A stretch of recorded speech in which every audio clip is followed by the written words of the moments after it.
around the room, this is a pleasure always for me because I see longtime friends and new friends of ProKids. And I'm struck always by the generosity of our community. You have supported ProKids in so many different ways. And tonight we're gathering to celebrate the impact that we're all making together and to highlight just a few wonderful examples. For more than 2 decades, the Greater Cincinnati Foundation has partnered with ProKids, helping us to make significant strides in reaching more children and to break the vicious cycle of abuse and neglect. GCF has helped us double the number of children we serve. Now, they have gotten behind ProKids' work and pushed in a variety of ways. They provided direct support for our advocacy on behalf of abused and neglected children right here in Cincinnati. And when GCF is on board, it goes a long way to persuading other funders. With an eye toward the long term, GCF has inspired community members and private foundations to work with every day to invest in the promise of our children. In total, this has amounted to over $1 million to fuel ProKids' vision of a safe, permanent, and nurturing home for every child.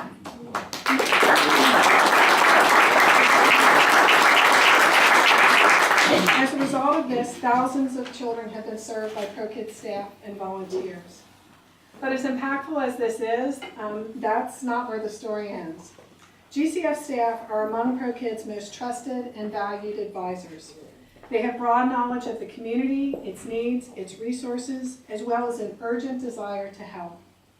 This summer, I happened to run into Helen Mattice, the lovely lady sitting in purple there, at a social event, and she's the GCF program director for Thriving People. We happened to be talking to Moira Weir, who's the head of Hamilton County Jobs and Family Services, which includes Child Protective Services here. And I was struck by how intensely aware of the county's challenges Helen was, and also how insistently she offered much needed help to this overburdened, under-resourced institution. Now, GCF's advice and counsel has informed ProKids' strategy and future directions. They've actually shared their insight with ProKids about navigating all sorts of grant-making organizations, and also they advised us on creating an endowment. Sometimes they even tell you things you do not want to hear. For example, several years ago, Jim Huizinga, GCF's senior program officer, shared with us his firm belief that ProKids needed to embrace its role as a leader in the child protection system. And I knew Jim well enough to respond frankly. That we were pedaling as fast as we could to keep ProKids going. And he replied in the most polite way possible, essentially saying, "How dare you figure out ways to make things work for abused and neglected children and not share them as much as possible." Fair enough, fair enough. That insight, as frightening as it seemed at the time, informed our strategic plan with the ambitious goal of getting the community's help to every child in need. As a result, ProKids has been poised to leap at opportunities to significantly expand our training and advocacy capacity, to gather and share best practices that will help maximize performance of those fighting on the front line against child abuse and neglect. It is this high-level vision, combined with vitally important support, that makes the Greater Cincinnati Foundation ProKids Community Builder Award winner. Please welcome Jim Huizinga from GCF.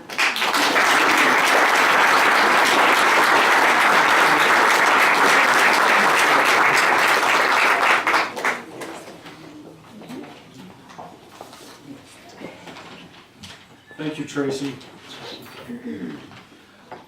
I've been grateful for several years that you didn't push me out the door when we had our first exchange. Well, and I want to be certain that all are aware of my colleagues from GCF who are joining me, Michelle, Amy, and Helen. Appreciate it a great deal. Well, believe it or not, from time to time as we go about our work, my colleagues and I get upset.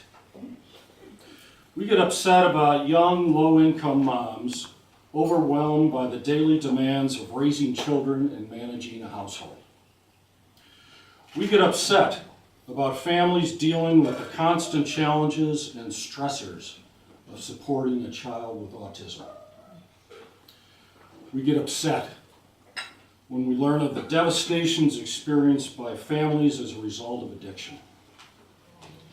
We really get upset, sometimes to tears, when we learn about and reminded of the numbers and the circumstances of abused and neglected children. Today, over 2,700 children in Hamilton County are involved in the child welfare system. That's twice as many as just a decade ago. We are exceedingly grateful for the commitment, the dedication, and the passion that surrounds all the services delivered by the staff, the board, and the CASA volunteers at ProKids in addressing these circumstances. We truly view ProKids as a key asset in the social services sector in this community. We are very pleased to support ProKids in its relentless efforts of advocating for abused and neglected children. Among the many innovative and effective programs of which we are very familiar, I'd like to mention just two that have recently rolled out that we've become pretty familiar with as well and have strongly encouraged. One is the Virtual Academy, through which training is reaching beyond the ProKids CASAs, well into impacting jobs and family services caseworkers, the court magistrates, and school counselors. It's unprecedented. Thank you very much. The other is Launch, which is quite new, through which specialized training is provided to support and guide foster care teams who are preparing to age out of the system. We are greatly honored to partner with ProKids in tackling the broken conditions of so many kids in our community. Thank you very much for recognizing the Greater Cincinnati Foundation as a ProKids community builder.